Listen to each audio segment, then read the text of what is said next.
Alors la Shoah, ce n'est pas seulement les Ashkénazes. La Shoah, c'est tout le peuple juif. Ce sont les Ashkénazes et les Séfarades et les gens qui sont venus d'Afrique du Nord et les gens qui sont venus d'Irak.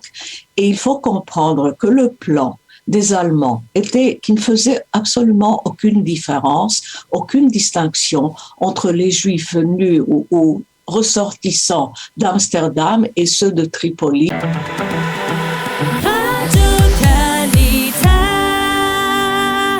Colette Avital, bonjour, Boker Tov. Boker Tov. Merci d'être avec nous ce matin sur Radio Kalita, à l'occasion bien entendu des commémorations du Yom HaShoah. Je rappelle que vous êtes la présidente du Conseil des organisations de rescapés de la Shoah en Israël.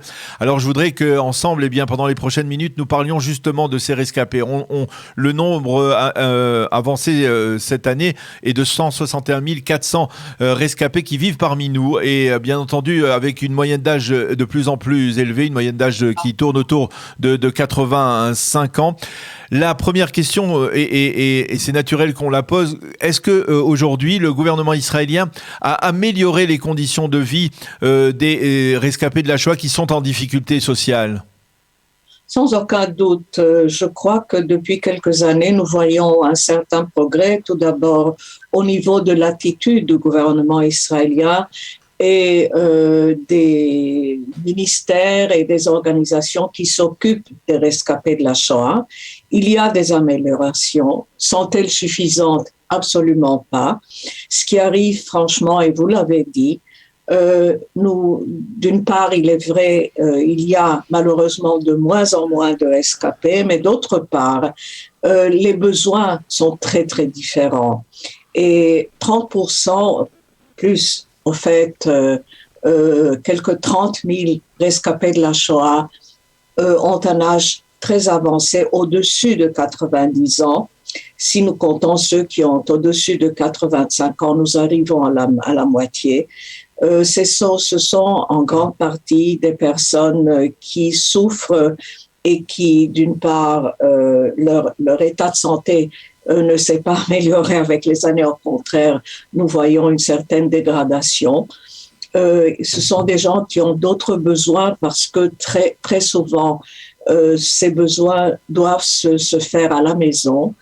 Et puis, bien sûr, l'État ou le gouvernement ou le ministère qui s'occupe de cela, qui est le ministère qui s'appelle d'égalité sociale, est conscient de ce genre de besoin, est en train vraiment d'essayer de s'organiser.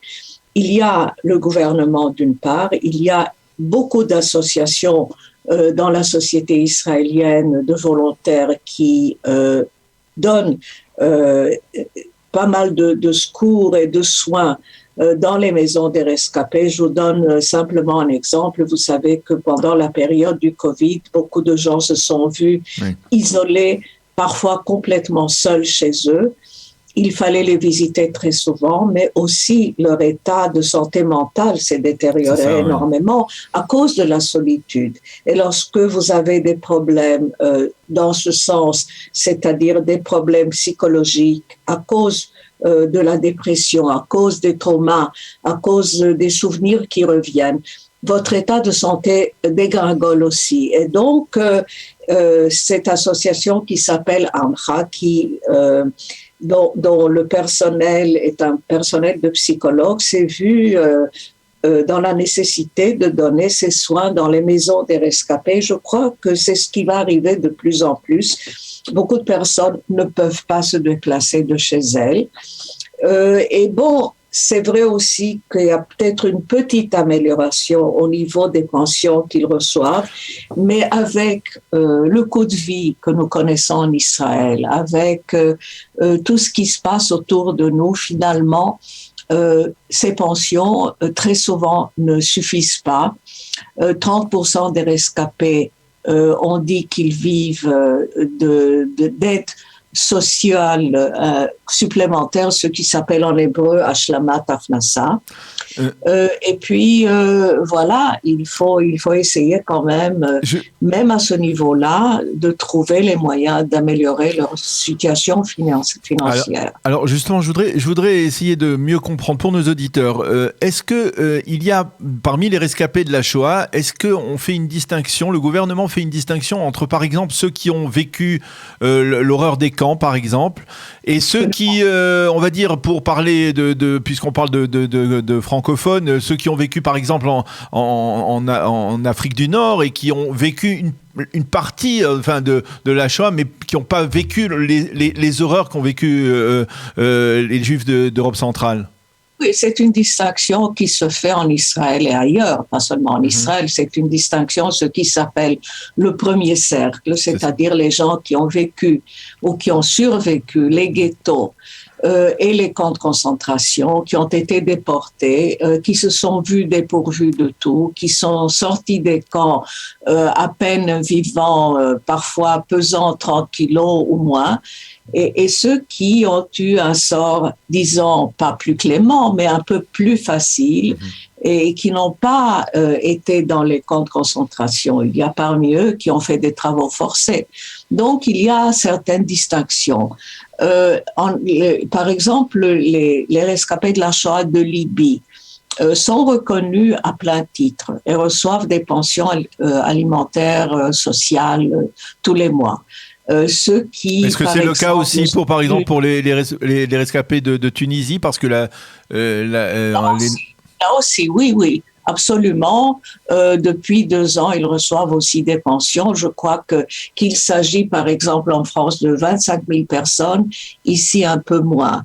Mais par contre, si vous prenez une grande partie, presque 60 000 Juifs qui sont venus de l'ex-Union soviétique, qui n'ont pas été dans des camps de concentration, dans des ghettos, mais qui ont fui l'armée allemande, qui ont été parfois à Leningrad ou ailleurs, où ils ont été sous le siège. Ceux-là, malheureusement, nous n'avons peut-être pas d'autres moyens, reçoivent une pension ou une subside une fois par an, qui est assez maigre. Cette année, on a rajouté, Madame le ministre de l'Égalité sociale a réussi à recevoir un budget supplémentaire de quelques 300 000 millions de shekels, et donc chacun a reçu davantage. Il y a aussi ce qui s'appelle le Claims Conference, la conférence des organisations juives qui mènent tous les ans des négociations avec le gouvernement allemand, dont je fais partie de ces négociations, et les prochaines négociations auront lieu le 19 mai à Berlin. Eh bien, ceux-là, ils ont reçu aussi une subside de 2 400 € pendant 2 ans, c'est-à-dire 1 200 € par an. Mais franchement, c'est le groupe qui souffre le plus de pauvreté. Ce sont des gens qui sont venus démunis de tout, de l'ex-Union soviétique, de Russie, d'Ukraine, et sans pension alimentaire, très souvent à un âge avancé, qui n'ont pas pu travailler en Israël. Et donc, ils vivent des subsides ou des allocations de la sécurité sociale, et de cette somme annuelle qui ne rime à rien, franchement. Oui. Et c'est là, effectivement, que nous continuons notre combat. Alors, Colette, je voudrais vous demander peut-être dans un autre registre, si l'on peut dire, puisque vous êtes en contact avec ces organisations de rescapés et de la Shoah, vous les rencontrez, il serait très intéressant de savoir ce que ces rescapés pensent de leur vie ici en Israël, c'est-à-dire et de l'État d'Israël tel qu'il est aujourd'hui, 74 ans après sa création. Nous, on a l'habitude tous les jours, les journalistes et enfin même beaucoup dans la population, dans les réseaux sociaux, de mettre en avant les divergences de vues, les clivages dont a parlé par exemple hier le Premier ministre Naftali Bennett. Est-ce que les rescapés de la Shoah, ils voient la réalisation de l'État d'Israël comme la concrétisation d'une aspiration qu'ils ont eue lorsqu'ils étaient dans les camps, ou alors ils sont impliqués dans la vie? Écoutez, franchement, vous savez qu'une grande partie de ces rescapés de la Shoah sont venus ici immédiatement après qu'ils sont sortis des camps et ils ont lutté pour l'indépendance de l'État d'Israël. 20% des victimes de la guerre d'indépendance d'Israël étaient des rescapés de la Shoah. Une grande partie de ces rescapés de la Shoah ont aidé à bâtir ce pays. Donc, je crois que pour une grande majorité, ils comprennent le sens très profond d'avoir un État, d'avoir un refuge et possiblement de ne plus répéter le danger et l'histoire qu'ils ont vécu pour eux et pour les autres générations. Bien sûr, il y a toujours des critiques et il y a toujours des gens qui se plaignent parce qu'ils n'ont pas suffisamment, parce qu'ils voudraient davantage, parce qu'il y a des problèmes dans la société israélienne.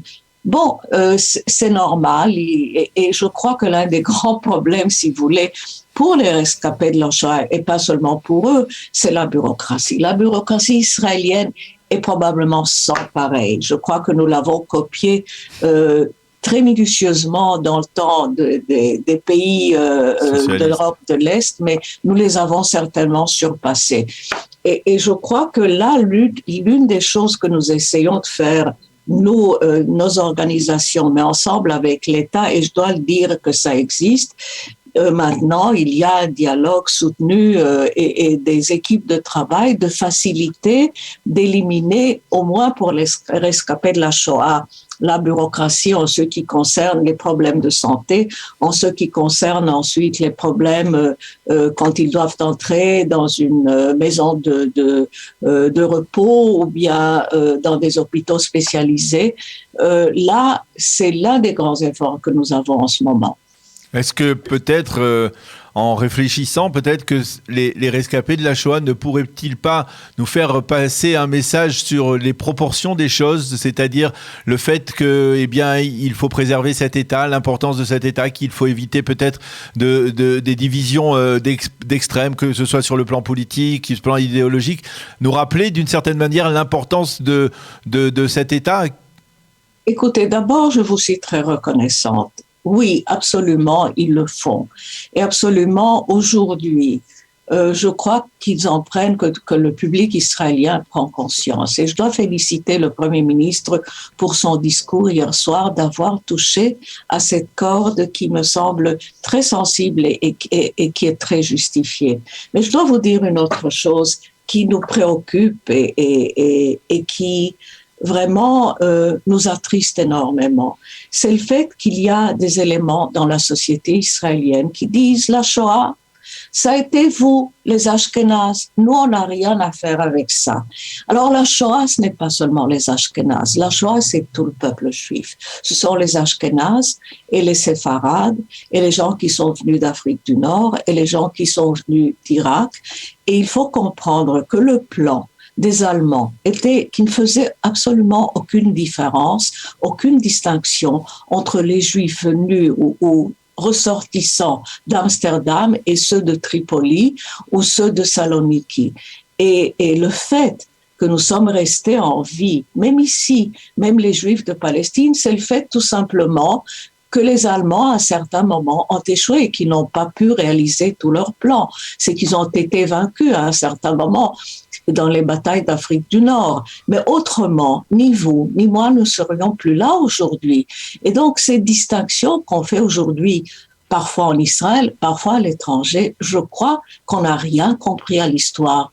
Et c'est ce genre d'ignorance qui nous fait très, très mal et auquel il faut remédier. Eh bien, Colette Avital, merci beaucoup d'avoir accepté de nous donner toutes ces informations précieuses sur les rescapés de la Shoah qui vivent parmi nous. On leur souhaite bien entendu une longue vie et que l'État d'Israël puisse les aider à terminer leur vie de manière digne. Merci beaucoup d'avoir répondu à nos questions ce matin et une bonne journée dans la mesure du possible, bien entendu, où cette journée est une journée de commémoration. Merci Colette Avital d'avoir été avec nous.